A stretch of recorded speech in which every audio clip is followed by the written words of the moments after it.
All right, aligning your success mechanism in trading. The topics we'll be covering is what is a servo mechanism, what servo mechanism are we focused on, goal alignment, how to utilize in trading, and then just a quick recap. So what actually is a servo mechanism? According to the author of Psycho-Cybernetics, Maxwell Maltz, servo mechanisms are so constructed that they automatically steer their way towards a goal, target, or answer. Now, from an engineering standpoint, a servo mechanism or a servo system is a closed-loop control system designed to automatically regulate the position, velocity, or force of a mechanical component by continuously comparing actual output to a desired reference and correcting any error. So a more informal human explanation of what a servo mechanism is in the context of meeting your goals is that your servo mechanism is a mechanism and or a process in your brain working closely with your subconscious that uses negative feedback to correct and adjust to meet a certain goal or desired outcome. So what servo mechanism are we focused on? For trading, it's going to be the goal-oriented servo mechanism, where the goal is known, but not the means of getting there. And how that typically will play out is we'll use negative feedback to self-correct and realign us with the routes that are most likely to lead to our desired goal being reached. So an example of a real life example would be having a career picked out after college. So let's say you want to be a financial advisor after college. You know the end goal, but you don't necessarily know how you are going to get there. Now, of course, you're going to pick a degree that may be relevant to that field, such as economics or accounting, but as far as the actual steps on how to get there, they are unknown. Right, so what you're going to do is apply for jobs and take actions that you believe are going to lead to your desired outcome, which again is going to be becoming a financial advisor. And then as you get rejected from some places or just run into roadblocks, you're going to have to pivot, which is essentially correcting off of negative feedback as you steer towards your goal.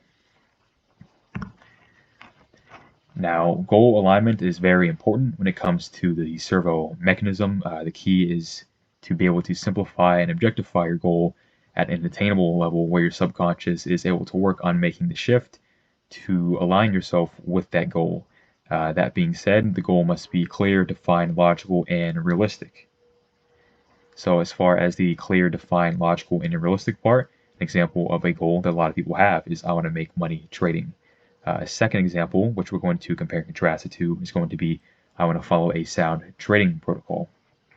Now, keep in mind, once you have a set goal in mind, your subconscious is going to provide you with ways of moving towards that goal, usually in the form of breakthroughs and or ideas.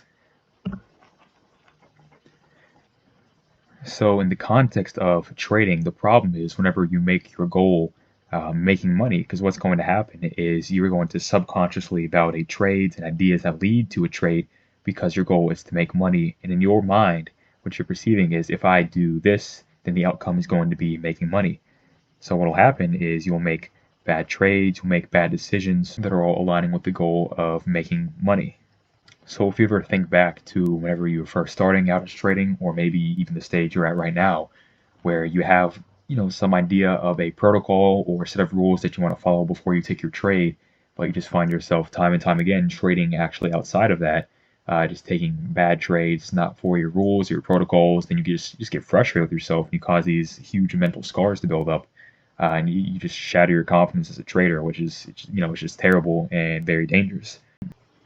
So even though you're doing all these things that are objectively bad as a trader, it won't be seen or taken back as negative feedback. Instead, you'll most likely result to blaming the environment or just feeling confusion as a trader because you went and you followed through on very emotional impulses that were, again, following the goal of making money. But whenever we switch our goal to following a protocol, we eliminate those urges and we make money as traders, right? So what we're doing is whenever we have a protocol that gives us an edge in the market, as long as we know to follow that protocol and we make that our actual goal, then money, of course, will come as a byproduct. And again, this really can explain any sort of bad behaviors that come with trading. Like if you have FOMO, you're chasing the trade even though you missed your entry opportunity or it didn't present itself. If you are revenge trading, if you are over trading, all of those stem from your actual goal, making money, trying to passive fund it, trying to scale an account. When if you just sit back and work on following your protocol, if that is your sole goal, the money, of course, is just going to come as a byproduct. And from experience, I'll say it is way less stressful as a trader just to sit and wait for your protocol to play out. Because if your protocol is something that gives you a market edge, a move's going to play out after all of your criteria is met, all the boxes are checked for following your protocol. There's just no stress in that. And if you take a loss on that, again, if your protocol has an edge, then more times than not, it's going to result in a winning trade. So if you take a loss on that, who cares? You're going to make the money back anyways by, again, following your protocol in the future. And again, your objective was to follow the protocol, not make money.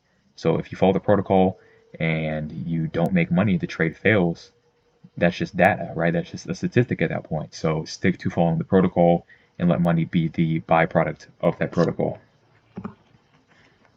Now, as far as how to utilize it in trading, I've already gone into a bit of a rant about how to do that in the last slide, but this is just how we can logically come to that conclusion, right?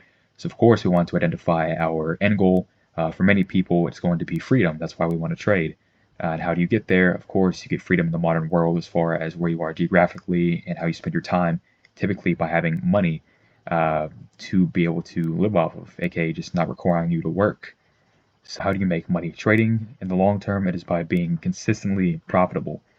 Now, what is consistently profitable based on? It's based on consistency, not P&L. It's in the name. Because of course, you could have crazy days, crazy weeks, crazy months, maybe even crazy years where your P&L is just absolutely insane. The account percentages are just growing at an exponential rate. But if that can't be done consistently, then you can't survive long term as a trader. So how do you actually achieve consistency? Again, you create and follow an objective set of rules, a model, a protocol, whatever you like to call it. And the end goal, of course, going back, is going to be freedom. But once we simplify it in a logical and realistic manner, all we have to do is follow a trading protocol. Now just a recap and to reiterate everything.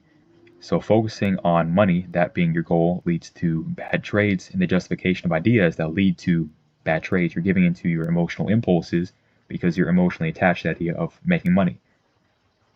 So by choosing to chase the protocol you're following, you are objectifying your approach, eliminating the hurdles that come with making money being your main focus. Again, whenever we talk about being impulsive as a trader, breaking your rules, and just having this lizard brain where you don't understand why why am I taking these bad trades every single day, even though I know I shouldn't be taking them? Well, it's because in your mind, even subconsciously, your goal is to make money. So that's what you're attaching, what you should and shouldn't be doing to as a trader. The last point is by following a sound set of rules with a market edge, again, you avoid the emotional pitfalls of trading and you make money as a result or byproduct. So again, guys, just find a way, a protocol or a model that will allow you to have an edge in the market. Statistically, that will work out, right? So when all these confluences or whatever you're doing line up, that being your model or your protocol, then more times than not, you're going to win.